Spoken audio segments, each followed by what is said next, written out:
আম্মু সাবা নিয়ে আমার প্রথমবারের মতো ইন্টারন্যাশনালি ট্রাভেল করা। এর আগে তো সিনেমাও করা হয়নি এবং বাইরে ট্রাভেল করা তো দূরের কথা।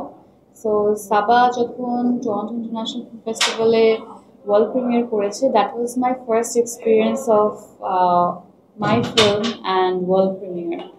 তো that was definitely very interesting.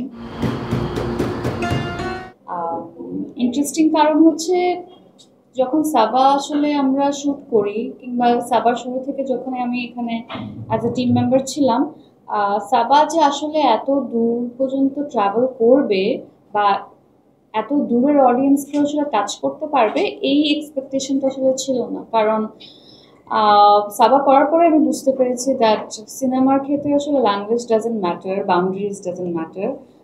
সিনেমাটার ল্যাঙ্গুয়েজটা কতটা ইউনিভার্সাল এবং হচ্ছে আমরা কি বলতে চাচ্ছি এই কথাটুকু আসলে অন্য দেশে বা সবাই বুঝতে পারছে কিনা। তো যখন আসলে আমি এই একটু করে ট্রাভেল করা শুরু করলাম, আর দেখছি ভিন্ন দেশের মানুষরা, ওরা কিন্তু বাংলা তো বলে না, বুঝে না, ওরা সাবটাইটেল পড়েই আমাদের ইমোশনটুকু আসলে ধরে নিতে পারছে।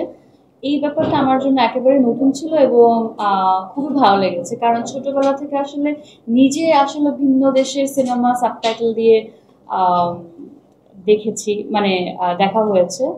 কিন্তু নিজের সিনেমাতে আসলে এরকম একটা কিছু ঘটবে সেটা হয় নাই। তো যখন আমি ওই ধরনের রিয়াকশনগুলো পাচ্ছিলাম, পুরো টিম পাচ্ছিল, এবং যখন সিনেমাটা দেখানোর পর কোয়েশ্চেন আনসার যে সেশনটা থাকে, সেখানে যখন মানুষের ইন্টারেস্টটুকু আসলে দেখতে পেরেছি, তখন অনেক বেশি ভালো লেগেছিল। কারণ আহ, এক ধরনের ধারণা বা এক ধরনের মানে ইন্টুইশন ছিল দ্যাট যেই সেকশনে আসলে সাবাকে সিলেক্ট করা হয়, সেখানে তো আরো বিভিন্ন লাইক ফার্স্ট ওয়ার্ল্ড কান্ট্রিজ থেকে কাজ যাচ্ছে এবং অনেক বাজেটের, অনেক বেশি ট্যালেন্টেড মানুষের কাজ, ট্যালেন্টেড অ্যাক্টার্সরা আছে, বিভিন্ন মানে নামকরা অ্যাক্টার্সদের কাজও ওখানে যাচ্ছে। তো ওখানে সাবা যে সিলেক্ট হয়েছে সেইটাই আসলে অনেক বড় একটা কিছু আমার কাছে মনে হচ্ছিল, যে আমাদের ছোট্ট একটা স্বপ্ন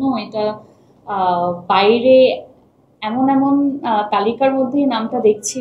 আহ, এটাই আসলে অনেক বড় একটা ডিফারেন্ট এক্সপিরিয়েন্স ছিল।